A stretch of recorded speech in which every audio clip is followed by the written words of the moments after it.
ಯಾವ ವಸ್ತುಗಳು ಇಲ್ಲದೆ ಜೀವನವನ್ನು ನಾವು ಕಲ್ಪಿಸಲು ಸಾಧ್ಯವಿಲ್ಲ.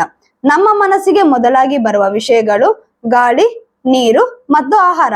ಆದರೆ ಅಷ್ಟೇನಾ, ಭೂಮಿಯ ಮೇಲೆ ಜೀವ ಇರುವಂತೆ ಮಾಡಲು ಸೂರ್ಯನ ಬೆಳಕು ಕೂಡ ಒಂದು ಪ್ರಮುಖ ಅಂಶವಾಗಿದೆ. ಏಕೆಂಬುದನ್ನು ತಿಳಿಯೋಣ.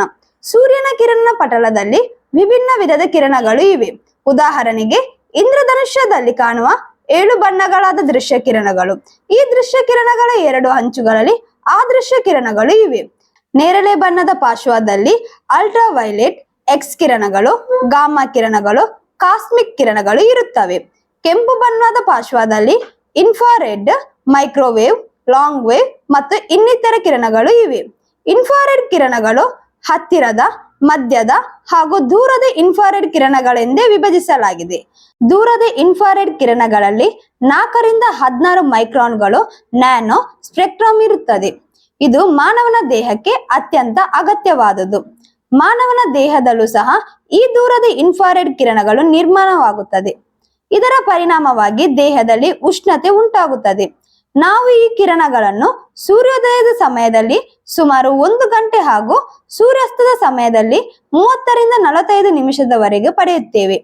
ಪ್ರಕೃತಿಯಲ್ಲಿ ಕಾಣಬಹುದಾದ ಒಂದು ಉದಾಹರಣೆ ಏನೆಂದರೆ, ಆಮೆ ತನ್ನ ಮೊಟ್ಟೆಗಳನ್ನು ಕಡಲ ತೀರದಲ್ಲಿ ಇಡುತ್ತದೆ ಮತ್ತು ಅವು ಬಿಡುವುದು ದೂರದ ಇನ್ಫ್ರಾರೆಡ್ ಕಿರಣಗಳ ಪ್ರಭಾವದಿಂದಲೇ.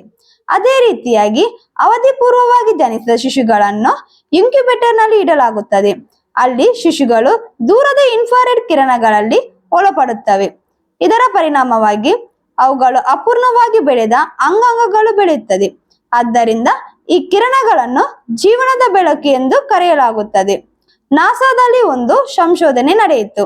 ಅಂತರಿಕ್ಷ ಯಾತ್ರಿಗಳು ಬಾಹ್ಯಾಕಾಶಕ್ಕೆ ತೆರಳಿ ವಾಪಸ್ಸು ಬಂದಾಗ ಅವರು ಅಸ್ವಸ್ಥರಾಗುತ್ತಿದ್ದರು ಅಥವಾ ಅವರ ಮೆಟಬಾಲಿಸಂ ಅಸ್ತವ್ಯಸ್ತವಾಗುತ್ತಿತ್ತು. ಆದರೆ ಏಕೆ ಅಂತಾಯಿತು? ಅವರಿಗೆ ಅತ್ಯುತ್ತಮ ಪೌಷ್ಟಿಕ ಆಹಾರ ಹಾಗೂ ನಿರಂತರ ಆಮ್ಲಜನಕ ಪೂರೈಕೆ ದೊರೆಯುತ್ತಿತ್ತು. ಅವರ ದಿನಚರಿ ಸಹ ವಿಜ್ಞಾನಾಧಾರಿತವಾಗಿ ವಿನ್ಯಾಸಗೊಳಿಸಲ್ಪಟ್ಟಿತು. ನಾಸಾ ಕಂಡು ಹಿಡಿದದ್ದು ಅಂತರಿಕ್ಷ ಯಾತ್ರಿಗಳಿಗೆ ಸೂರ್ಯನ ಬೆಳಕು ಕೊರತೆ ಇರುವುದು. ಇದರ ಪರಿಹಾರಕ್ಕಾಗಿ ಅವರು ಕೆಲವು ವಸ್ತುಗಳು ದೂರದ ಇನ್ಫ್ರಾರೆಡ್ ಕಿರಣಗಳನ್ನು ಸಂಚಲಿಸಲಾರವೆಂದು ಪತ್ತೆ ಹಚ್ಚಿದರು ಮತ್ತು ಅವುಗಳನ್ನು ಅಂತರಿಕ್ಷ ಯಾತ್ರಿಗಳ ಉಡುಪಿನಲ್ಲಿ ಅಳವಡಿಸಿದರು. ಇದರಿಂದ ಅವರ ಸಮಸ್ಯೆ ಪರಿಹಾರವಾಯಿತು. ನಾವು ಫಾರ್ ಇನ್ಫ್ರಾರೆಡ್ ಕಿರಣಗಳು ಮಾನವನ ದೇಹದ ಮೇಲೆ ಹೇಗೆ ಕೆಲಸ ಮಾಡುತ್ತದೆ ಎಂದು ಅರ್ಥ ಮಾಡಿಕೊಳ್ಳೋಣ. ನಮ್ಮ ದೇಹ 70% ನೀರಿನ ಅಂಶದಿಂದ ಮಾಡಲ್ಪಟ್ಟಿದೆ.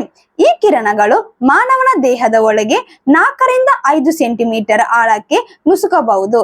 ಅದು ದೇಹದ ಒಳಗೆ ನುಸುಕುವಾಗ ನಮ್ಮ ದೇಹದೊಳಗಿನ ನೀರು ಮನೆಗಳು ಸಕ್ರಿಯಗೊಳ್ಳುತ್ತದೆ ಮತ್ತು ಅದು ನಮ್ಮ ರಕ್ತ ಸಂಚಾರವನ್ನು ಸುಧಾರಿಸುತ್ತದೆ.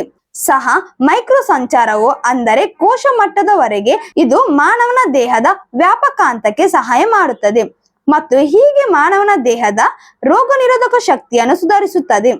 ದೇಹದಿಂದ ಅನೇಕ ರೋಗಗಳನ್ನು ಅಥವಾ ರೋಗಗಳನ್ನು ನಿವಾರಿಸಲು ಸಹಾಯ ಮಾಡಬಹುದು.